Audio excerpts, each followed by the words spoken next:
안녕하세요. 누군가의 손길로 인해 인생이 바뀐 남자입니다. 여러분, 불행과 행복은 종이 한 끗 차이라고 합니다. 저의 어린 시절은 정말 불행 그 자체였어요. 빛 한 조기도 보이지 않는 어둠 속에서 하루 24시간을 힘겹게 살아갔죠. 그런데 그런 제 인생은 지금 완전히 달라졌습니다. 불행 속에서 살았던 지난 날들이 생각나지 않을 정도로 말이죠. 끝없는 불행 끝에 행복이 어떻게 찾아오게 됐는지 지금부터 얘기를 해볼까 합니다. 시작부터 불행, 얼마나 불우한 어린 시절을 보냈기에 그러는 걸까 생각을 하실 겁니다. 저는 아버지답지도 않은 아버지와 가엾은 어머니 사이 외동아들로 태어났어요. 다들 아시겠지만 아버지란 존재는 흔히 말하면 집안의 가장 역할을 하는 존재잖아요. 가족들의 기둥이자 힘들 땐 기댈 수 있는 든든한 버팀목 같은 존재. 하지만 저의 아버지는 아니었습니다. 미스 김, 들어와. 지금 집에 아무도 없을 거야. 아우, 오빠, 집이 너무 낡았다. 여기 쥐는 안 나와? 이상한 냄새도 나는 것 같은데? 아이, 쥐는 무슨, 우리 집이 얼마나 깨끗한데, 어서 들어와. 아버진 반듯한 직장 하나 없이 허구한 날 술만 마시고 돌아다니는 일명 한량이었습니다. 그것도 모자라 저와 어머니가 집에 있음에도 불구하고 종종 모르는 여자분들을 집에 불러들이곤 하셨어요. 뭐라고 하더라? 한 번은 미스 김이라고도 하고 한 번은 미스 박이라고도 하고.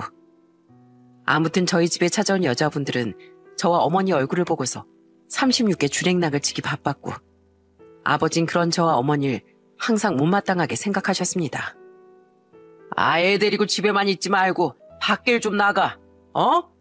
날씨도 얼마나 좋아. 그렇게 날씨가 좋으면 당신이 애를 데리고 좀 나가보지 그래. 그리고 내가 그냥 집에서 노는 사람이야? 새벽엔 우유 배달하러 다니고 늦은 오후까지 남의 집에서 집안이라고 오는데 내가 애 데리고 나갈 시간이 어딨어? 난 뭐 쉬지도 말라는 소리야? 아, 그래. 당신 잘났어. 그렇게 일해서 돈도 쥐꼬리만큼 받아오는 주제에 생색은 더럽게 내요 정말. 아버지가 제대로 된 가장 역할을 하지 못했기에 저희 집은 어머니가 대신에 가장 역할을 하셨습니다. 새벽엔 자전거를 타고 우유 배달을 하셨고 우유 배달이 끝나는 대로 다른 동네에 있는 부잣집으로 가서 허드렛 일을 하시며 돈을 벌어오셨죠. 저는 매일같이 술을 마시고 오시면서 집에 대자로 드러누워 코를 고는 아버지를 보며 나중에 크면 절대로 아버지 같은 사람은 되지 말아야지 하고 다짐하고 또 다짐했습니다. 아버진 항상 마루죽에 걸터 누워 주무시기 바빴기에 저는 가끔씩 어머니 품에 파고들어 잠들곤 했어요. 그럴 때마다 어머니는 귀찮은 기색도 없이 저를 꼭 끌어안아 주셨습니다. 어머니의 그 포근한 냄새를 맡으며 잠드는 게 얼마나 행복했는지 몰라요.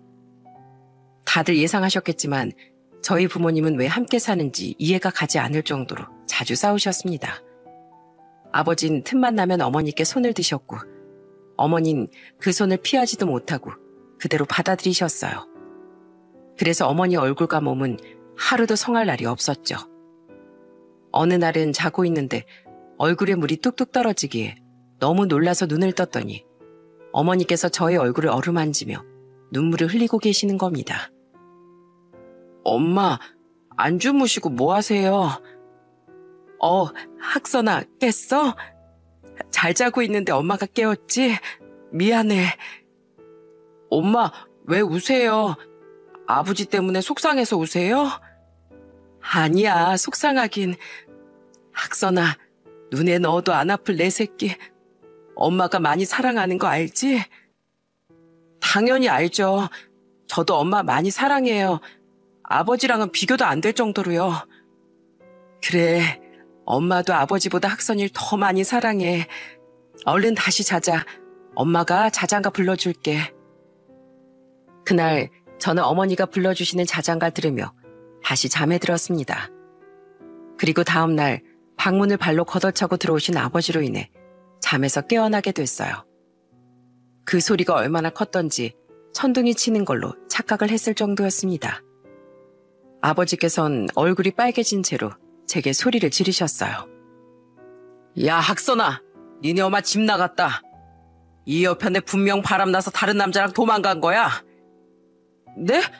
무슨 소리 하시는 거예요, 아버지? 어머님 분명히 새벽에 저한테 자장가를 불러주셨었는데. 망할 여편네, 아주 집 나가려고 작정을 했었구만. 잡히기만 해봐 아주 뼈도 못 추리게 해버릴 거야. 너, 네 엄마 찾는 대로 당장 집으로 들어와. 아버진 화에 못 이겨 씩씩거리며 집을 나가셨고, 저는 아버지가 하시는 말씀이 무슨 말인지 도무지 이해를 할 수가 없어 급히 어머니가 계시던 방으로 들어가 옷장을 열었습니다. 그런데 옷장에도 서랍장에도 어머니의 흔적은 그 어디에도 남아있지 않았어요.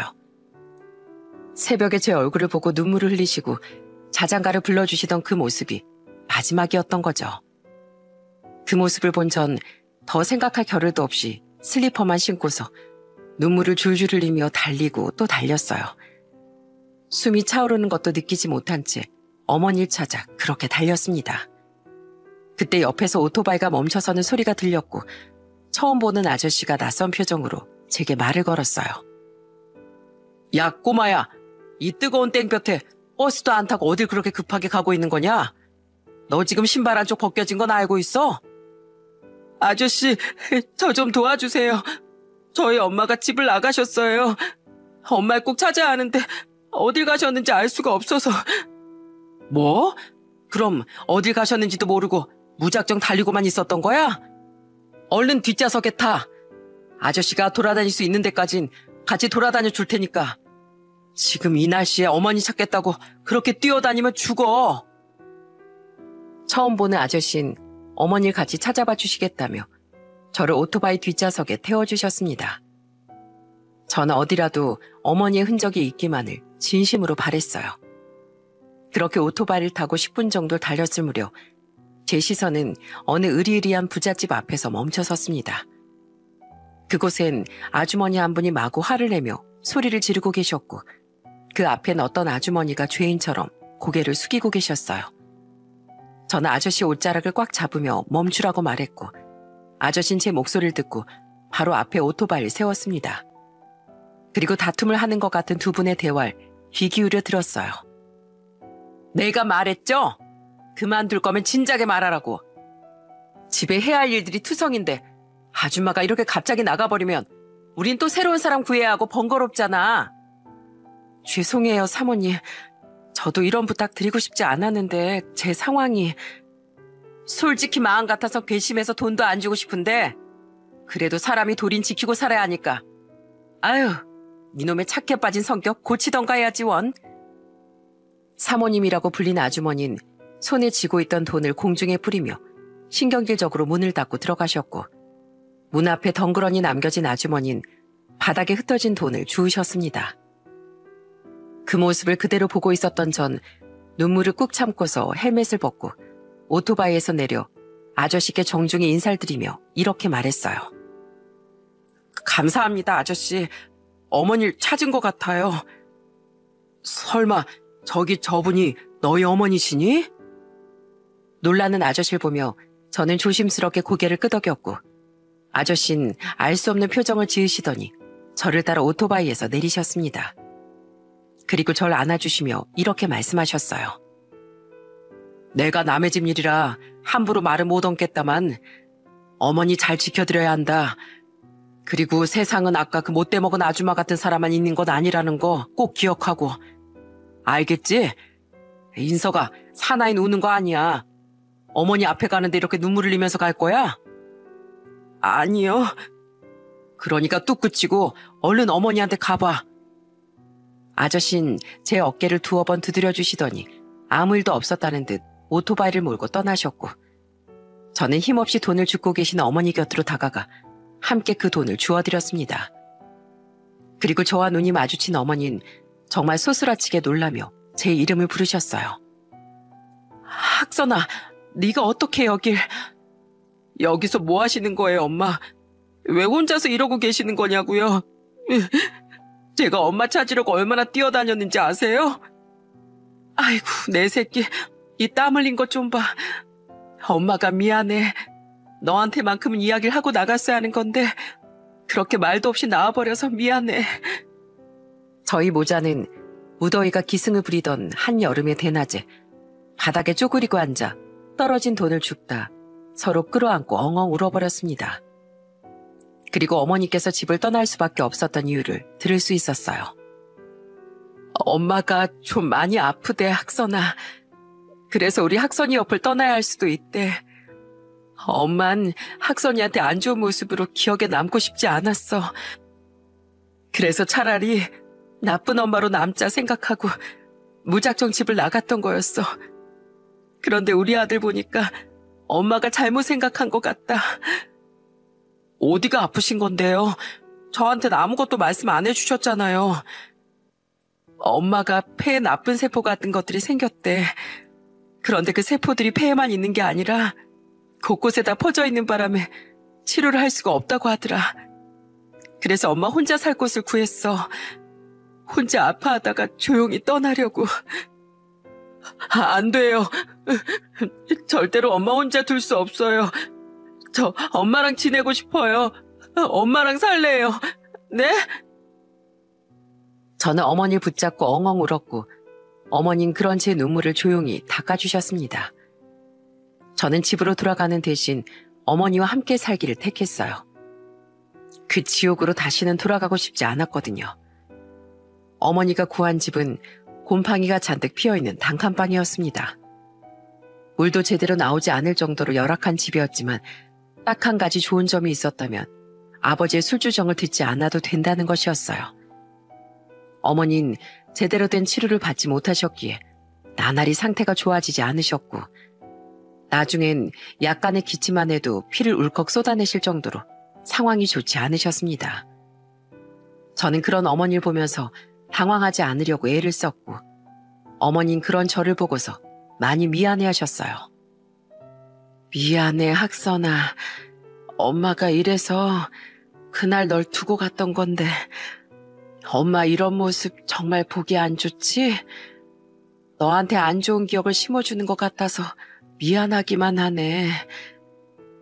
아니요, 전 되려 엄마를 따라오지 않았다면 평생 후회했을 거예요. 이렇게 제가 옆에 있으니까 간호도 해드릴 수 있는 거잖아요. 저한테 미안하다는 말 하지 마세요, 엄마. 우리 아들은 누굴 닮아서 이렇게 어른스러울까? 애는 애다울 때 가장 예쁜 건데 너무 일찍 철이 들어버린 것 같아서 그게 더 미안하다, 우리 아들. 뭐가 그렇게 미안한 게 많은지 어머니는 저와 함께 지내시는 동안 미안하다는 말을 하루에도 수십 번씩 하셨습니다. 그렇게 나날이 어머니 병세가 깊어져만 가던 어느 날 누군가 집 문을 미친 듯이 두드렸어요.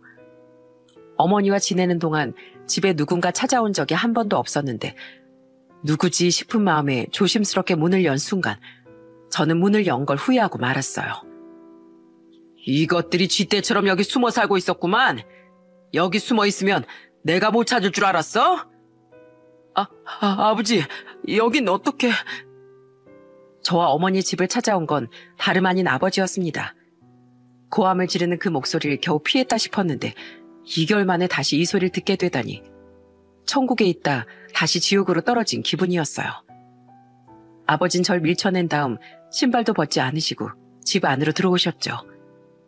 어머니 소란스러운 소리에 잠에서 깨어나셨고 아버진 그런 어머니를 보더니 잔뜩 비웃으며 이렇게 말했습니다. 팔자 펴서 얼굴도 펴있을 줄 알았더니 생각보다 몰골이 말이 아니네. 입술도 회색빛에 낯빛도 어두운 걸 보니 어디 뭐 죽을 병이라도 걸렸나 봐.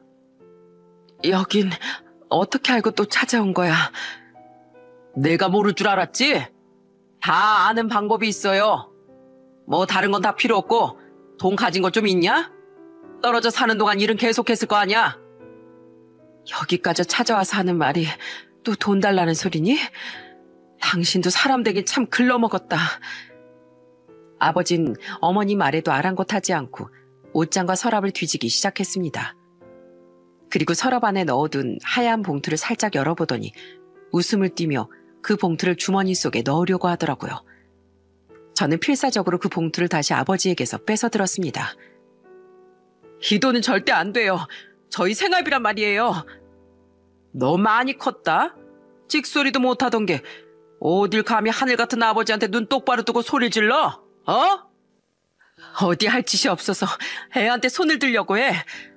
그 돈 전부 다 줄게. 줄 테니까 당장 집에서 나가.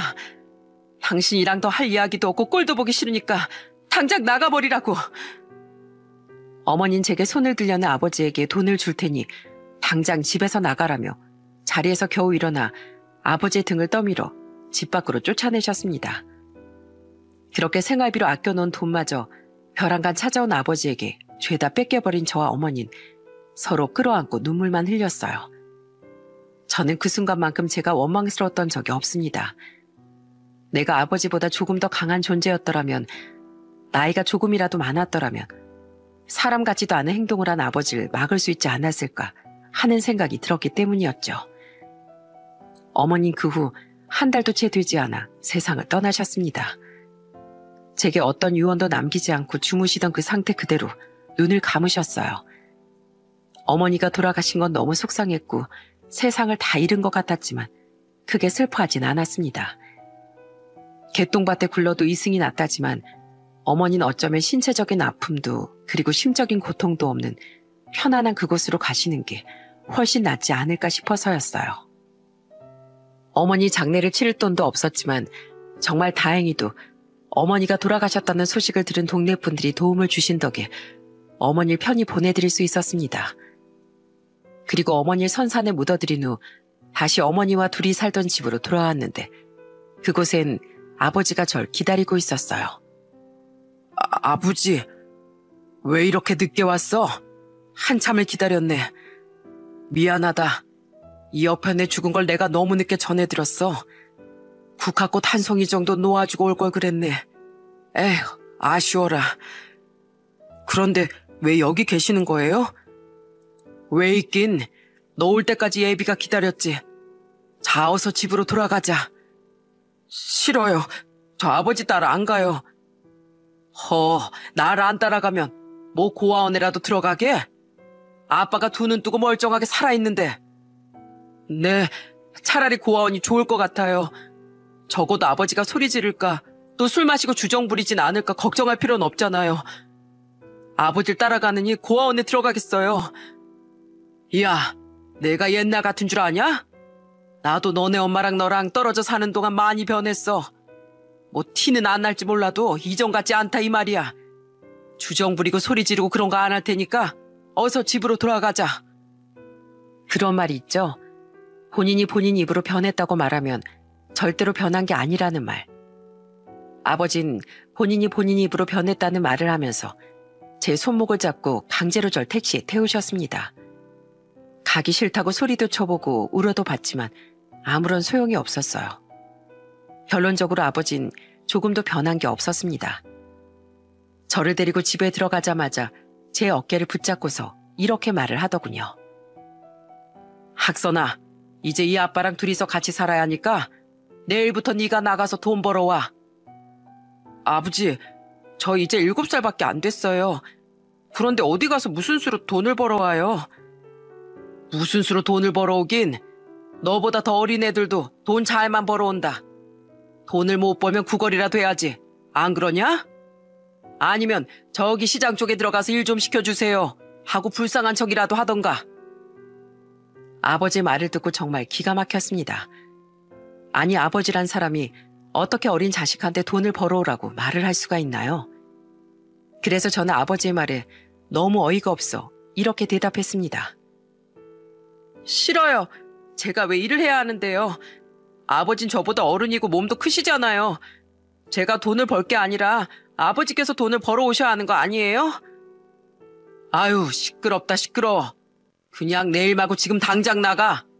돈 한 푼이라도 못 벌어오면 문 열어줄 일도 없을 테니까 그렇게 알아.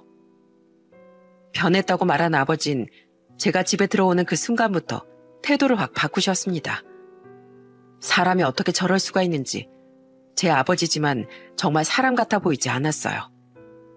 문을 미친 듯이 두드렸지만 아버진 끝까지 문을 열어주지 않았고 저는 도저히 어떻게 할 수 있는 방법이 떠오르지 않았습니다. 그렇게 고개를 숙인 채 하염없이 걷고 걷다 보니 어느새 시장에 도착해 있었어요.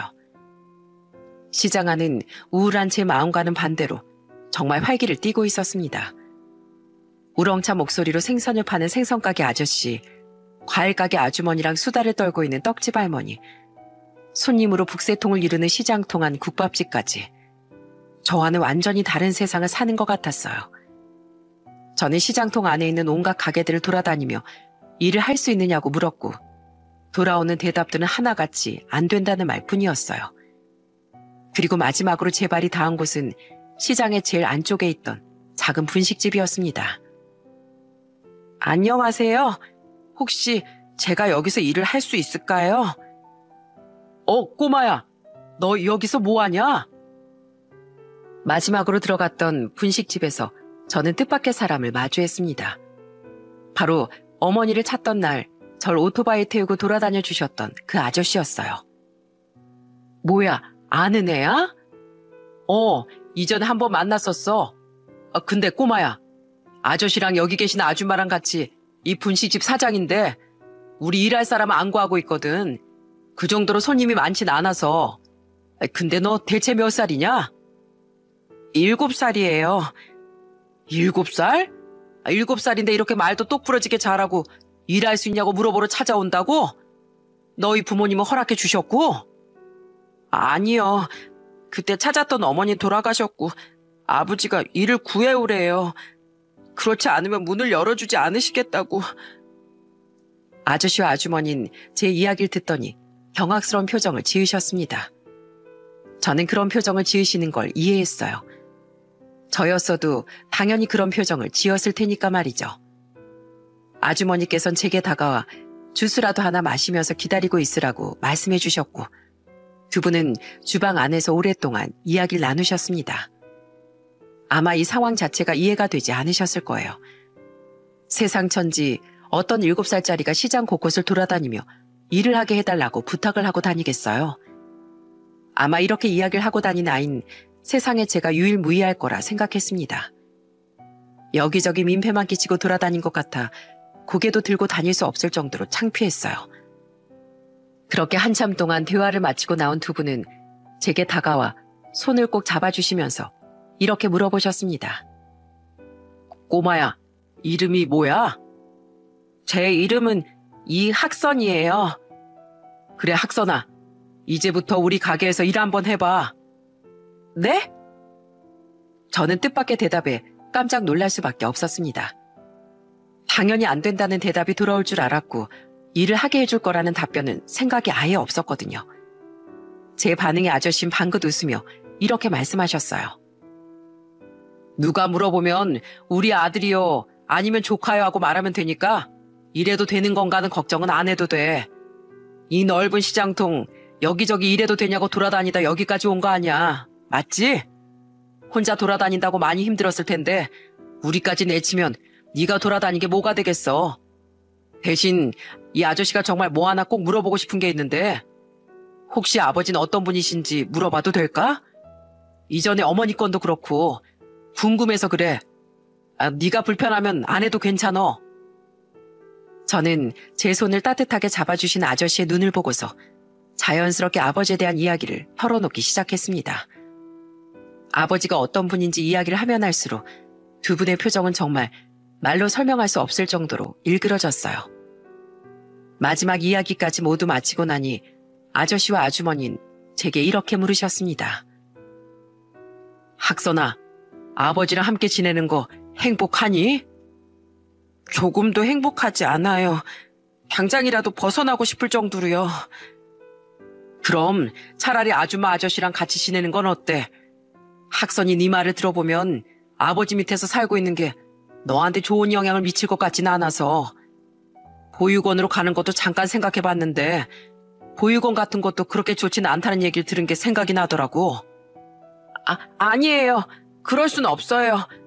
분명 아버지께서 가만히 안 있을 거고 두 분께도 민폐를 끼치는 거잖아요.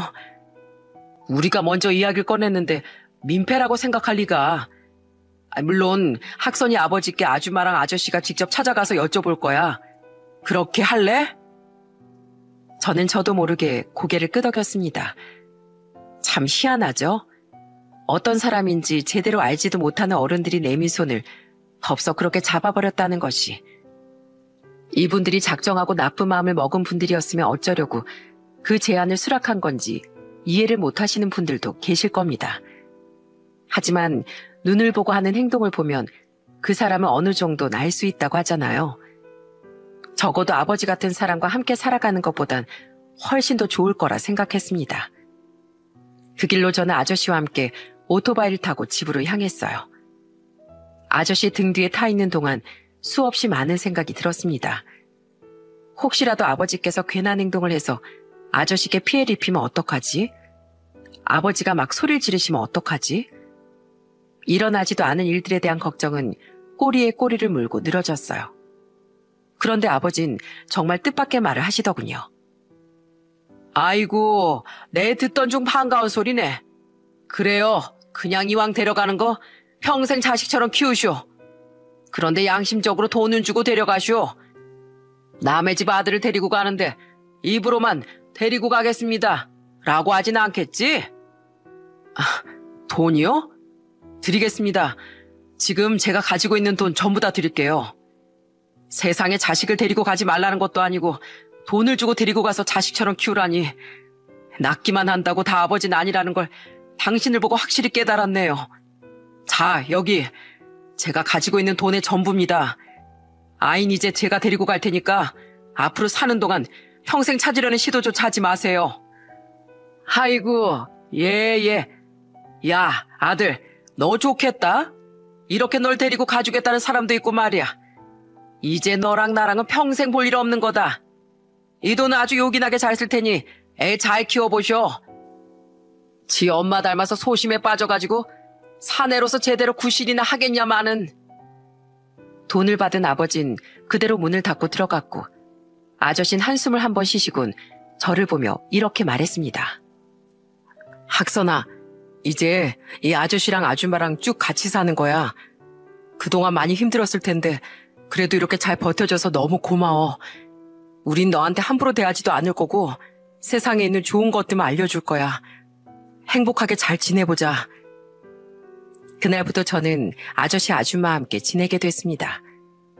분식집에서 일을 하진 않아도 됐지만 뭐라도 해야 할 것 같은 느낌에 매일같이 두 분을 따라 가게로 출근을 했고 간간히 찾아오시는 손님들께 깍듯이 인사하며 정말 열심히 음식을 나르곤 했습니다. 가끔은 아버지께서 마음이 바뀌어 예전처럼 무슨 수를 써서든 절 찾아내지 않을까 하는 불안감에 두렵기도 했지만 두 분이 따뜻한 마음으로 절 품어주셨기에 그래도 마음을 놓고 편안하게 지낼 수 있었어요. 그렇게 7살을 지나 8살이 되어 저는 학교에 들어가게 됐습니다. 두 분은 그날 가게 문을 여는 것도 미룬 채 제 손을 잡고 함께 입학식에 참석해 주셨어요. 우리 학선이 처음으로 학교에 들어가는 역사적인 날인데 혼자 보낼 수는 없지.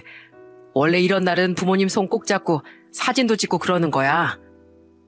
연고도 없는 모르는 아이에게 이렇게 사랑을 줄 수 있다는 것, 그리고 그런 사람들이 주는 사랑에 편안함을 느낀다는 것이 너무나도 신기했습니다. 외로움과 두려움 속에 빠져 살았던 저는 두 분 덕분에 행복이라는 것이 뭔지 깨달았고 구김살 하나 없이 건강하게 성장할 수 있었어요.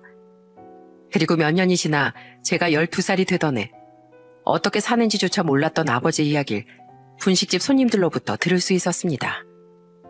저기 건너 동네에 맨날 술 먹고 고스톱만 치던 이씨 알지? 그 왜 맨날 마누라랑 얘한테 소리 지르고 하던 그 양반 말이야. 요새 통 안 보이길래 이상하다 싶었는데 얘기 들어보니까 술 먹고 집에 가는 길에 도랑에 빠져 죽었다더라고. 그래? 아이고, 팔자도 참 더럽지. 그런데 그 양반이 자기 가족들한테 했던 거 생각하면 하나도 안 불쌍하긴 해. 마누랑 결국 병들어 죽었다 들었고 애는 뭐 보육원이라도 간 건지 몇 년째 보이질 않는다더라고. 그 양반 그럼 장례는 어떻게 치렀대?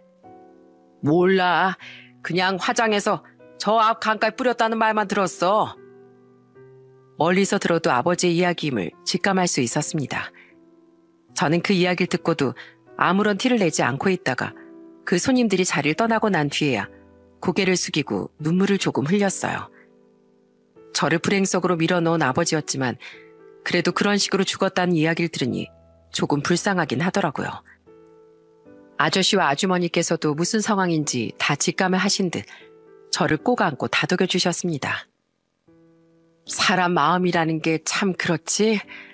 날 그렇게 힘들게 한 사람이어도 저런 소리를 듣고 정말 아무렇지 않을 사람이 몇이나 되겠어. 편하게 울어. 참 웃기죠? 그렇게나 벗어나고 싶던 아버지였는데 정작 세상을 떠났다는 소식을 들으니 마음이 좋지 않다는 것이. 전 그렇게 한참을 아주머니 품에 안겨 눈물을 흘렸습니다. 그리고 나니 아주머니께서 조심스럽게 제게 말을 꺼내셨어요. 학선아, 이제 이 아저씨랑 아줌마의 진짜 아들이 되어주지 않을래? 너만 괜찮다면 우린 정말 너한테 언제든 기댈 수 있는 사람이 되어주고 싶어.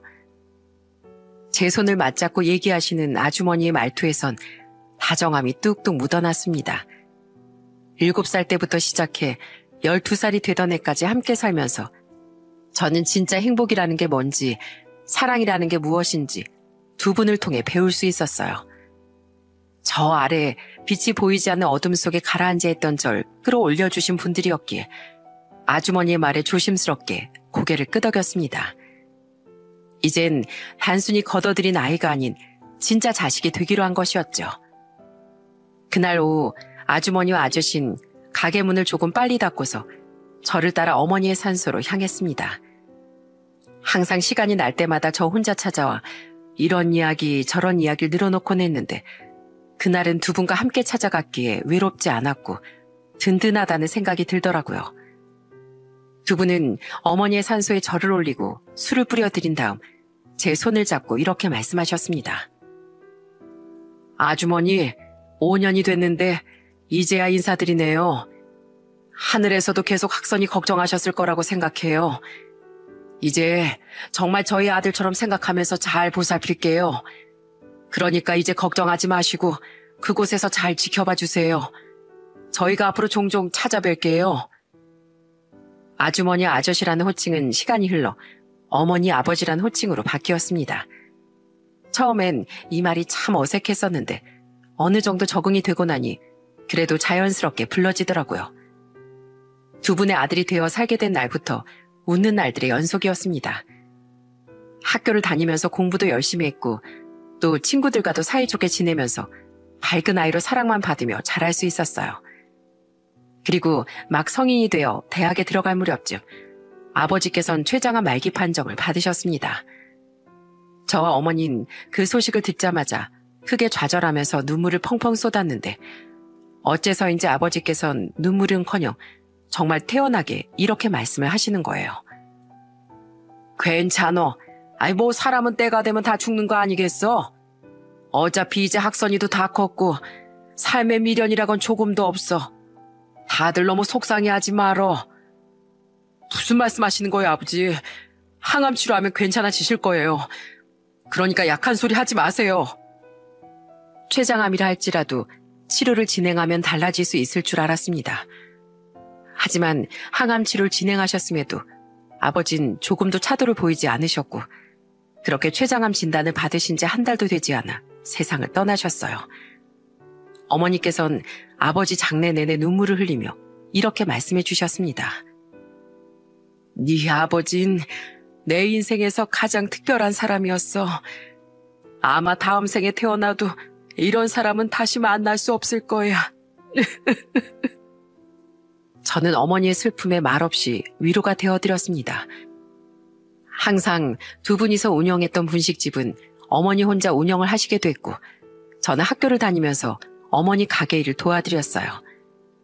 어머님 가게를 홀로 운영하는 것에 있어 이따금씩 힘들어하셨지만 그래도 항상 절 보면서 네가 있어서 참 다행이야 라는 말씀을 해주셨답니다.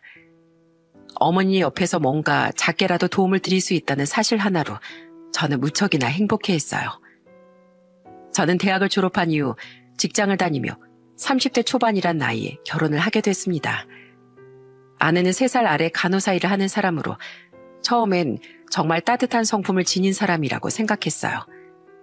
내가 어떻게 이런 사람을 만나 결혼을 하지 싶었고 저희 어머니마저도 이런 며느리는 없을 거라며 저에게 아내한테 잘하라는 말씀을 하실 정도였죠. 하지만 결혼한 지 3개월 만에 아내는 숨겨온 본성을 드러냈습니다. 저랑 만나는 동안 본인은 술을 못한다면서 계속 거절을 하더니 결혼을 하고 나니까 술을 마시고 취한 채로 집에 들어오는 날이 늘어나더라고요. 취해서 들어오는 것까진 괜찮았지만 가장 큰 문제는 술주정이 굉장하다는 것이었고 술에 취해 내뱉은 말들을 기억하지 못한다는 것이었죠. 당신 어제 술 마시고 나한테 온갖 처음 들어보는 욕했던 거 정말 기억 안 나? 내가 그랬어? 하나도 기억이 안 나는데 미안해 여보. 내가 요즘 너무 스트레스를 받아서 다시는 안 그럴게. 여러분 그거 알고 계시죠? 다시는 안 그런다는 사람치고 문제가 된 행동을 고치는 사람은 손에 꼽을 정도라는 말. 아내는 함께 사는 동안 같은 실수를 정말 수십 번 반복했습니다. 저는 어린 시절 술을 달고 살았던 아버지에 대한 트라우마를 가지고 살아가던 사람이었기에 술에 취하는 쪽쪽 폭언을 내뱉고 거친 행동을 일삼는 아내를 도저히 품고 살 수 없었어요. 그래서 계속 이러고 살 거면 차라리 갈라서 잔 이야기라니 아내도 적반하장식으로 나오더군요. 내가 바람을 폈어? 뭘 했어? 그냥 스트레스 받아서 술 좀 마시고 주정 좀 부린 거 가지고 이혼이라니. 당신 사랑의 크기가 그 정도밖에 안 된다는 거야. 그래, 내가 당신을 품어줄 그릇이 이 정도밖에 안 돼서 그래. 난 이만 여기서 빠져줄 테니까 당신 행동 이해해줄 수 있는 아량 넓은 사람이랑 만나서 행복하게 살아. 그렇게 저는 결혼한 지 1년도 채 되지 않아 아내와 이혼을 하게 됐습니다. 나랑 잘 맞는 사람을 만나 평생 행복할 수 있을 줄 알았는데 그게 마음처럼 쉬운 일이 아니더군요. 재산 분할은 할 것도 없었거니와 아이도 없었기 때문에 서로 깔끔하게 마무리를 지을 수 있었어요. 저는 무엇보다 어머니께 정말 죄송했습니다. 결혼을 할 때 어머니께서 정말 행복해 하셨거든요. 아버지와 함께 있었다면 더 좋아했을 텐데 하시면서 눈물까지 지으셨는데 이렇게 안 좋은 모습을 보여드리니 너무 죄송하더라고요. 하지만 어머니께선 덤덤하게 제게 이렇게 말씀해 주셨습니다. 살다가 안 맞으면 빨리 갈라서야 해. 잘 헤어졌어.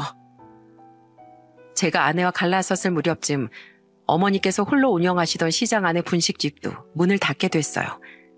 세월이 지나 전통시장을 찾는 사람들의 발길이 줄기 시작하면서 자연스럽게 영업을 종료하게 된 것이었죠. 어머니는 어쩔 수 없다고 말씀을 하시면서도 종종 우울한 모습을 보이곤 하셨습니다. 그래서 저는 그때부터 어머니를 모시고 살게 됐어요. 어머니는 혼자 살아도 된다고 말씀하시며 집으로 한사코 오지 않으려고 하셨지만 그래도 막상 집으로 오시고 나니 조금이나마 밝아지신 모습에 마음을 놓을 수 있었습니다. 어머니와 함께 지내다 보니 문득 궁금해지더라고요. 왜 그날 얼굴도 모르고 어떤 아이인지도 모르는 절 덥석 식구로 받아주신 건지. 사실 정말 힘든 일이잖아요. 일면식도 없는 사람의 단면적인 사연만 듣고 식구로 받아들일 결심을 한다는 게 어쩌면 말이 안 되는 일이기도 했고요. 시장 상인들이 모두 내친 절 왜 가족으로 받아주셨는지에 대해 물어봤습니다. 그랬더니 어머니께서는 웃으며 이렇게 말씀하셨어요. 네 아버지랑 난 어린 시절부터 함께 온 사이였어. 우리도 참 부모복이 없었던 사람들이라 서로가 서로한테 의지하며 지냈었지. 그리고 성인이 되자마자 이곳으로 내려와 자리를 잡았고 우리의 첫 시작은 정말 둘이 들어가면 꽉 찰 정도로 좁은 쪽방촌이었어. 그 사람은 나 하나 먹여 살리겠다고 공사판이며 식당 일이며 정말 모든 돈을 벌 수 있는 건 다 했었지. 그 사람이 그렇게 밤낮 없이 일을 한 덕분에 우린 20대 후반쯤 시장 구석에 있는 곳에 분식집을 차릴 수 있었어. 정말 작은 곳이었지만 그게 얼마나 행복하고 가슴이 벅찼는지 아직도 기억이 생생하다. 두 분 정말 열심히 살아오셨네요. 정말 열심히 살았지. 그렇게 장사를 하면서 지내다가 우리한테 기적처럼 아이가 찾아왔어. 무척 기다리고 있었거든. 우리를 닮은 자식이 찾아와 주길. 그토록 목 빠지게 기다리던 아이였는데 태어난 지 3개월도 안 돼서 열병으로 그만 세상을 떠나고 말았어. 내가 그때 허둥대지 않고 병원에만 조금 더 빨리 데려갔더라도 살 수 있었을 텐데 빨리 대처를 못한 게 참 후회가 되더라고. 그래서 한동안은 방에 틀어박혀 하루 온종일 울기만 했었어. 자식을 먼저 떠나보낸 부모의 마음이라는 걸 그때 처음 알았지. 말로 표현도 할 수 없을 정도로 찢어지게 힘들다는 걸. 저는 어머니 이야기를 듣고 깜짝 놀랐습니다. 그런 이야기가 있었을 거라곤 상상조차 못했었거든요. 그렇게 자식을 잃고 3년 정도가 지나 만나게 된 것이 바로 저였다고 합니다. 어린아이가 힘없이 찾아온 그 모습이 너무 마음이 아파 얼마나 힘들까, 얼마나 고통스러웠을까 하는 생각이 들어서 마치 하늘로 떠난 자식이 보내준 아이라는 생각이 들어 당신도 모르게 손을 내미셨다는 것이었어요. 연고도 없던 어린절 걷어들인 이유, 그리고 그동안 살아오셨던 것에 대한 이야기를 모두 들은 전 어머니의 손을 잡고서 한참 동안 눈물을 흘렸습니다. 그리고 여지껏 절 키워주신 어머니를 위해 큰 선물을 하나 해드려야겠다고 생각했어요. 바로 어머니 이름으로 된 분식집을 차려드리는 것이었죠. 친한 친구가 부동산을 운영하고 있었기 때문에 가게를 구하는 건 그렇게 어렵지 않았습니다. 직장을 다닐 때 벌어둔 돈을 이럴 때 쓰는구나 싶은 생각에 괜히 뿌듯하기도 하고 두근거리기도 하고 어머니가 싫어하시면 어떡하지 싶은 마음에 괜히 걱정도 되더라고요. 가게 계약과 인테리어까지 모두 마무리된 그날 전 어머니께 이렇게 말씀드렸어요. 어머니, 저랑 갈 곳이 있어요. 아주 멋지고 근사한 곳이에요. 응? 아이 무슨 소리야? 너 설마 또 이상한데 돈 쓴 건 아니지? 아니에요, 어머니. 차로 조금만 가면 되는데 같이 가시겠어요? 분명히 보시면 무척 좋아하실 거예요. 아이 뭐길래 그래. 괜히 긴장되게. 그렇게 전 어머니를 모시고 가게로 향했습니다. 제발 좋아하셔야 할 텐데 차로는 그렇게 오랜 시간이 걸리지 않았지만 그 길이 천리는 되는 것 같은 기분이 들었어요. 차로 5분 정도를 달려 가게 앞으로 도착했고 불 꺼진 가게 앞에서 어리둥절한 표정을 짓고 계신 어머니를 향해 전 웃으며 이렇게 말했습니다. 어머니, 앞으로 어머니께서 운영하실 가게예요. 어떠세요? 마음에 드세요? 아, 무슨 소리 하는 거야? 내 가게라니. 어머니, 분식집 문 닫고 나서부터 계속 기운 없이 계셨잖아요. 아들이 돼가지고 그 모습을 어떻게 지켜만 보고 있겠어요? 살면서 제가 해드린 게 너무 없는 것 같기도 하고 이젠 키워주신 은혜를 갚아야 할 때라고 생각이 들기도 해서 어머니만을 위한 가게를 준비했어요. 여기서 하고 싶은 거 다 하세요. 음식도 만드시고 찾아오는 손님들하고 도란도란 이야기도 하시면서요. 아휴, 이런 걸 뭐하러 준비했어? 난 네가 이렇게 건강하게 잘 자라준 것만으로도 정말 감사하게 생각하는데 그때 두 분이 제게 손을 내밀어 주지 않았다면 전 지금쯤 더 불행한 삶을 살고 있었을지도 몰라요. 앞으로도 살아가면서 제가 받은 만큼 전부 다 돌려드릴게요. 홀로 외롭게 있던 저한테 손을 내밀어 주셔서 진심으로 감사합니다, 어머니. 사랑합니다. 그렇게 시간이 지난 지금 제가 차려드린 어머니 분식집은 직원도 몇 명 생길 정도로 정말 장사가 잘 되고 있어요. 요즘 시대가 시대이다 보니 어머니께 배달 주문도 받으라고 말씀을 드렸었는데 배달이 가능해진 그 순간부터 주문도 쉴 새 없이 들어오고 있답니다. 특히 학생들이 정말 많이 찾아와주고 있어요. 할머니, 떡볶이 진짜 최고인 것 같아요. 제가 먹어본 것 중에 제일 맛있어요. 다음 주엔 점심시간에 급식 말고 애들끼리 이거 먹으러 올게요. 그래, 친구들하고 오면 이 헬미가 순대랑 튀김 서비스도 팍팍 넣어주마. 그리고 또 좋은 소식 하나는 제가 재혼을 하게 됐다는 겁니다. 지인의 소개로 만난 아내는 전 아내와는 다르게 정말 속도 깊고 따뜻한 마음씨를 가진 사람이었어요. 처음 어머니께 인사를 드리러 갔을 때 공손한 태도로 어머니를 대하는 모습을 보면서 아, 이 사람은 꼭 잡아야겠다라는 생각이 들었죠. 직장에 다니고 있는 아내는 종종 일찍 퇴근을 하면 저와 함께 맛있는 간식거리를 사서 어머니의 가게에 찾아가 어머니와 일하고 있는 직원들에게 간식을 돌리곤 한답니다. 짜잔! 맛있는 도넛 배달 왔습니다. 도넛만 있으면 목 막히니까 커피도 한 잔씩 사왔어요. 저녁 시간이라 다들 배고플 텐데 한 개씩 드세요. 우와, 안 그래도 막 입이 심심하려던 찰나였는데 사모님 진짜 최고십니다. 이렇게 왁자지껄 화목한 분위기를 보고 있노라면 종종 이런 생각이 듭니다. 그때 어머니와 아버지께서 내밀어 주신 손을 잡지 않았더라면 지금쯤 제 인생은 어떻게 됐을까 하고 말입니다. 그 손을 잡은 덕분에 저의 인생은 지금 너무나도 완벽하게 달라졌습니다. 한 치 앞도 모르는 게 인생이라는 말이 있습니다. 저희 부모님 덕분에 말 한마디로도 그리고 행동 하나로도 삶이 바뀔 수 있다는 걸 깨달았어요.